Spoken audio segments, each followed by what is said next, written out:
नमस्कार, मैं हूं आशुतोष और आप देख रहे हैं सत्य हिंदी। सत्य हिंदी के विशेष कार्यक्रम श्रवण की खरी खरी में आपका स्वागत है। ये हमारा वो कार्यक्रम है जिसमें देश के जाने माने पत्रकार संपादक श्रवण गर्ग जी अपनी तीखी टिप्पणी करते हैं मौजूदा राजनीतिक माहौल पर। और उनकी तीखी टिप्पणियों से ना तो सत्ता पक्ष बचता है, ना विपक्ष, और दोनों ही तिलमिला के रह जाते हैं। आज फिर मुखातिब होंगे श्रवण जी से और उनको जानेंगे कि दरअसल संसद के अंदर जो 10 घंटे की बहस वंदे मातरम पर हो रही है, उसका मर्म क्या है। क्या सिर्फ वंदे मातरम को याद करने की कोशिश की जा रही है, या उसके बहाने देश की राजनीति में विभाजन की एक बड़ी लकीर खींचने की कोशिश की जा रही है। आखिर वंदे मातरम जो 1896 में गुरुदेव रविन्द्रनाथ टैगोर ने कांग्रेस के अधिवेशन में जिसको गाया था, और जिसको महात्मा गांधी और तमाम बड़े लोगों ने 1937 में कांग्रेस वर्किंग कमेटी ने जिसको पास करके कहा था कि हमारा राष्ट्रीय गीत है, और 1950 में कॉन्स्टिट्यूएंट असेंबली ने उसको राष्ट्रीय गीत का दर्जा दिया था, उस पर अब चर्चा। ऐसा कौन सा विवाद था कि उस पर चर्चा होनी जरूरी थी? क्योंकि प्रधानमंत्री नरेंद्र मोदी ने जो भाषण दिया, उस भाषण में उन्होंने जवाहरलाल नेहरू और जिन्ना को एक साथ खड़ा करने की कोशिश की वंदे मातरम के माध्यम से। अब इस पर तो शायद ही देश का कोई आदमी यकीन करेगा, लेकिन चूंकि प्रधानमंत्री नरेंद्र मोदी यह बात कह रहे हैं तो उसकी गूंज तो होगी। तो आज दरअसल हम श्रवण जी से जानना चाहते हैं कि इस वंदे मातरम की पूरी राजनीति है क्या, और इसको क्यों खड़ा करने की कोशिश की जा रही है। क्या इसका लेना देना हिंदू मुसलमान की राजनीति को मजबूत करना है, पश्चिम बंगाल के अंदर कोई नई रणनीति बनाना है, कोई नया नैरेटिव गढ़ना है, या नेहरू को जैसा अक्सर होता है और बार बार होता है जब से प्रधानमंत्री नरेंद्र मोदी प्रधानमंत्री बने हैं, हर समस्या के लिए उनको जिम्मेदार ठहराया जाता है। अब ये बात अलग है कि दुनिया में डंका तो जवाहरलाल नेहरू का ही पिटता है। मैं इतनी देशों की यात्रा कराया, हर देश में नेहरू के बारे में चर्चा होती है, लेकिन कहीं कोई गोलवलकर की बात नहीं करता, कहीं कोई हेडगेवार की बात भी नहीं करता। तो क्या यह भी कोई बड़ा कारण है कि नेहरू की लकीर को इतनी छोटी कर दो कि लोग इनके नेताओं को भी जानने लगे। जानेंगे श्रवण जी से। श्रवण जी, आपका बहुत बहुत स्वागत है सर। Thank you sir. आपने बात नेहरू से शुरू की, मतलब बहस का विषय वंदे मातरम है, पर आपने उसमें नेहरू का इनपुट डाल दिया। प्रियंका गांधी ने बहुत बढ़िया बात कही।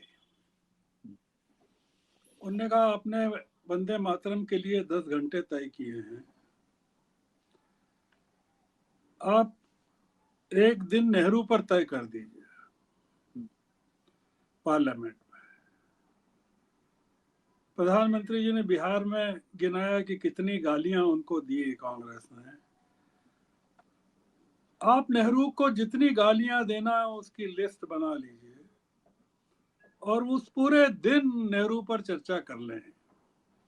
आपको जितना कहना हो कह दीजिए और फिर नेहरू के बारे में सारी बातें कर लें, उनको उन्होंने क्या खराब किया, क्या अच्छा किया, और फिर उस चर्चा को बंद कर दें नेहरू के बारे में, और फिर भविष्य और वर्तमान के बारे में बात करें।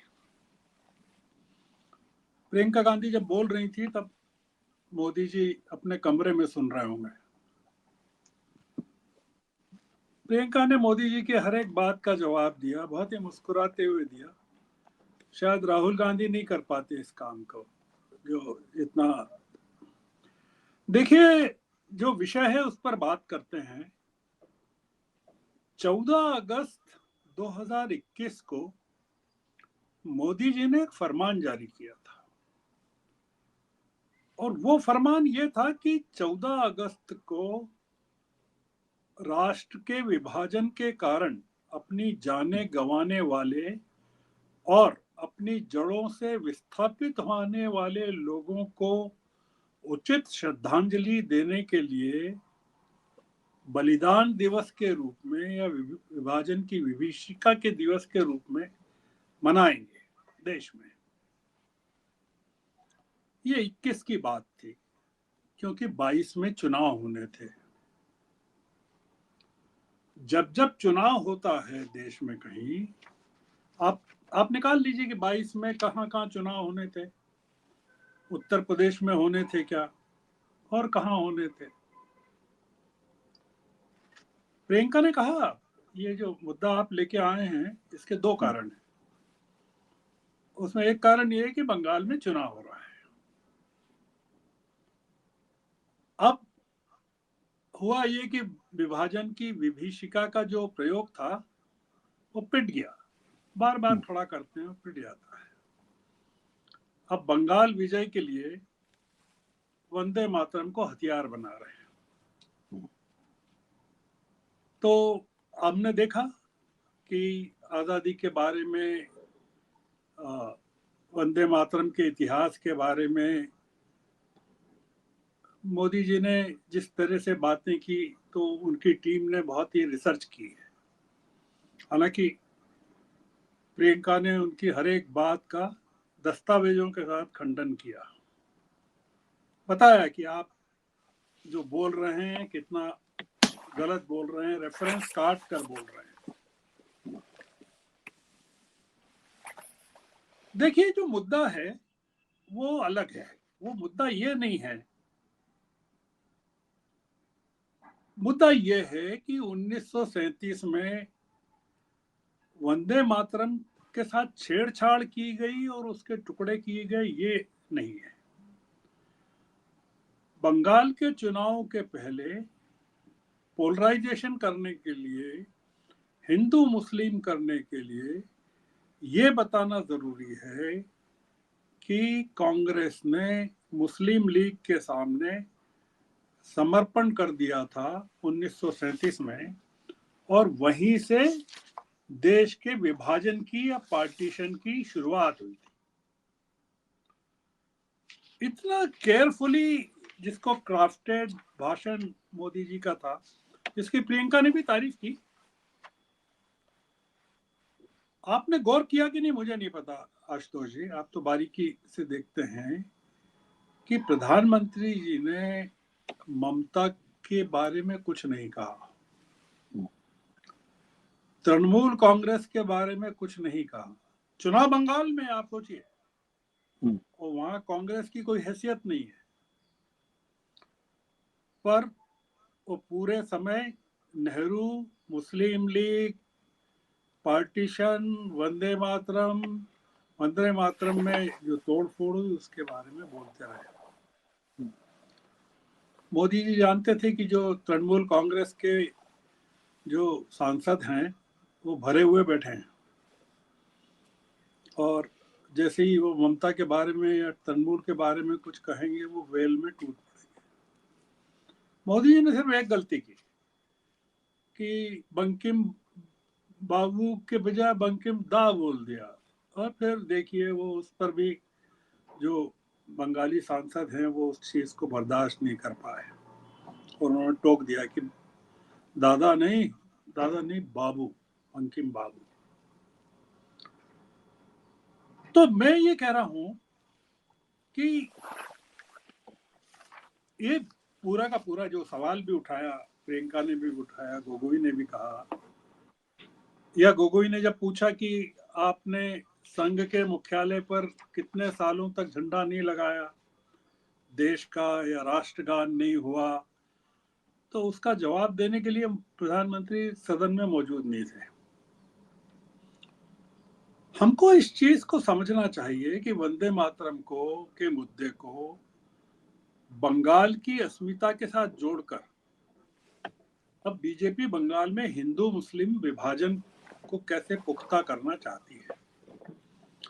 इसके दो उद्देश्य नजर आते हैं जो दिखते हैं। पहला ये कि बंगाल में 27 से 30% के बीच में जो मुस्लिम आबादी है, जो काफी चुनावों से, जब से ममता है सत्ता में 2011 से 12 से, उन मुस्लिमों को या अल्पसंख्यकों को ममता से अलग करना जरूरी है, जो कि चुनाव जीतने के लिए है। दूसरा ये कि वहां जो 70% मेजोरिटी कम्युनिटी के जो वोटर्स हैं, जो जिसमें से काफी लोग ममता को वोट देते हैं, टीएमसी को देते हैं, उनको ये बताना जरूरी है कि ये जो बंगाल की अस्मिता के साथ जो छेड़खानी हुई वंदे मातरम को लेकर, उसमें ये जो हुकूमत है तृणमूल की, ये भी जिम्मेदार है, क्योंकि वो जो छेड़छाड़ हुई थी वो मुस्लिम अपीजमेंट कुछ के चलते हुई थी, माइनॉरिटी अपीजमेंट के, और ममता भी माइनॉरिटी अपीजमेंट में लगी हुई है। ये पूरा का पूरा मामला है। तो अब इसको अगर समराइज करना हो तो बंकिम बाबू के वंदे मातरम ने आजादी की लड़ाई में अंग्रेजों की सत्ता को हिलाया था, और अब बंगाल के चुनाव की लड़ाई में नरेंद्र बाबू उसको मुद्दा बनाकर ममता की सत्ता को हिलाना चाहते हैं। ये कुल मिलाकर मुद्दा है। तो अब हमको समझना चाहिए कि बीजेपी ने बंगाल के लिए, या बंगाल को अगर, बंगाल की चुनौती को अगर डिकोड करना हो या चुनौती को स्वीकार किया है, तो वो बीजेपी क्या क्या कर रही है वहां, ये समझना जरूरी है। मतलब जी, हम इसको वंदे मातरम के जरिए भी समझ सकते हैं, पर वंदे मातरम केवल एक फैक्टर है। बीजेपी कई मोर्चों पर लड़ रही है। जैसे पहला मोर्चा एसआईआर, आप देखें कि एसआईआर के जरिए घुसपैठियों और इलीगल वोटर्स को आइडेंटिफाई करने का संभाला गया। उसमें ज्यादा सफलता नहीं मिली। अगर आप टोटल आंकड़े देखें, बिहार की तुलना में यहाँ घुसपैठिए और बांग्लादेशी ज्यादा होने चाहिए, जो कि बहुत ज्यादा नहीं मिले। अगर टोटल आंकड़े देखें तो उसमें आप जो मृत लोग हैं उनके ज्यादा मिलेंगे आपको, घुसपैठियों के आंकड़े नहीं मिलेंगे। दूसरा पॉइंट यह है, जो बीजेपी की स्ट्रेटेजी का हिस्सा रहा है, कि वक्फ कानून के जरिए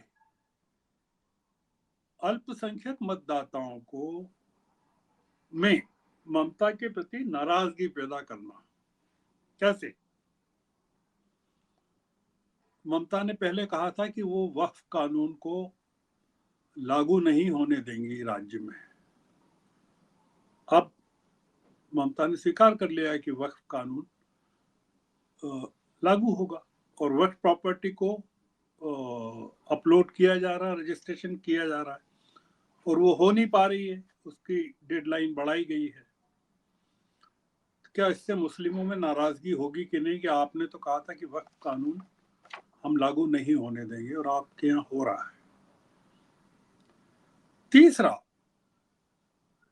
बीजेपी का जो एक बहुत ही, जिसको उत्तर प्रदेश में बहुत ही सटल तरीके से एक्सप्लॉइट किया गया, बाबरी का जो मुद्दा था। अब आप देखिए, आपने कभी कल्पना नहीं की होगी कि तृणमूल कांग्रेस में कोई ऐसा बंदा निकल जाएगा जो बाबरी के निर्माण की बात करेगा, और बीजेपी उसका खुलकर विरोध नहीं करेगी। तृणमूल के विधायक ने बाबरी, मुर्शिदाबाद में जो चल रहा है बाबरी का निर्माण, 6 दिसंबर को जो ईंटें कलेक्ट की गई, वो अगर आपने देखा हो, और फिर उस विधायक को जो निलंबित किया गया, निकाला गया पार्टी से ममता के द्वारा, ये जो बिहार में सीमांचल में पोलराइजेशन हुआ, उससे भी ज्यादा खतरनाक पोलराइजेशन बिहार में हो रहा है। तो मुद्दा कुल मिलाकर ये है आशुतोष जी, कि वंदे मातरम विवाद के जरिए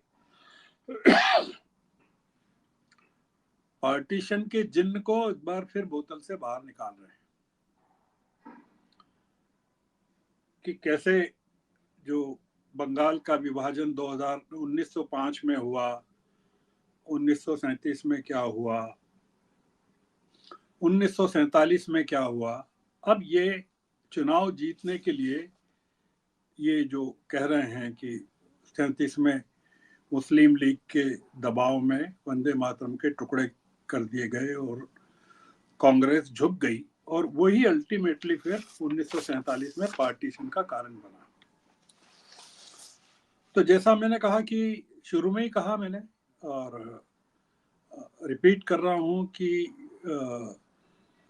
पीएम को लड़ाई बंगाल में ममता से लड़ना है, और वो आप अगर आज का पूरा उनका भाषण देखें तो वो पूरे समय नेहरू पर, कांग्रेस पर, मुस्लिम लीग पर, मुसलमानों पर, अल्पसंख्यकों पर बरसते रहे। ममता पर उन्होंने कुछ नहीं किया।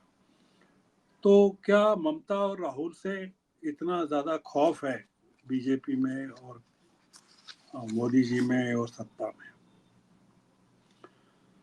आखिरी बात यह कि बीजेपी बंगाल को या बंगाल के चुनाव को वंदे मातरम के जरिए, वंदे मातरम एक अभी शुरुआत है, क्योंकि अभी पश्चिम बंगाल में चुनाव की तारीखें नहीं घोषित हुई हैं, अभी तारीखें घोषित होना बाकी है। तो इसका मतलब ये कि जैसे ही चुनाव की तारीखें घोषित होंगी तब तक हमको प्रतीक्षा करना चाहिए कि क्या बंगाल का एक और विभाजन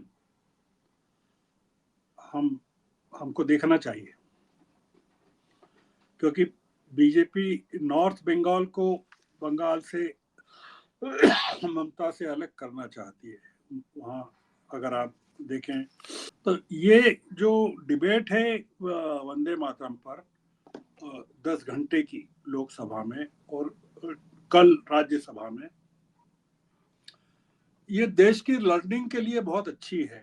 मैं ये मानता हूँ कंक्लूजन में कि देश को पता चलेगा कि ये जो भारतीय जनता पार्टी है और उसके जो नेता हैं वो असल में देश को कहाँ ले जाना चाहते हैं, किस तरफ ले जाना चाहते हैं, और वो हिंदू मुस्लिम के एजेंडे से बाहर क्यों नहीं आना चाहते, पीछे क्यों देखना चाहते हैं, हर बार आगे देखने से डरते क्यों हैं।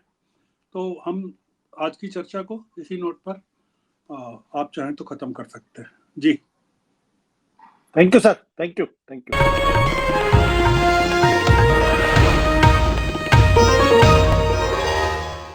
Copyright disclaimer under Section 107 of the Copyright Act 1976. Allowance is made for fair use for purposes such as criticism, comment, news reporting, scholarship, and research. Fair use is a use permitted by copyright statute that might otherwise be infringing.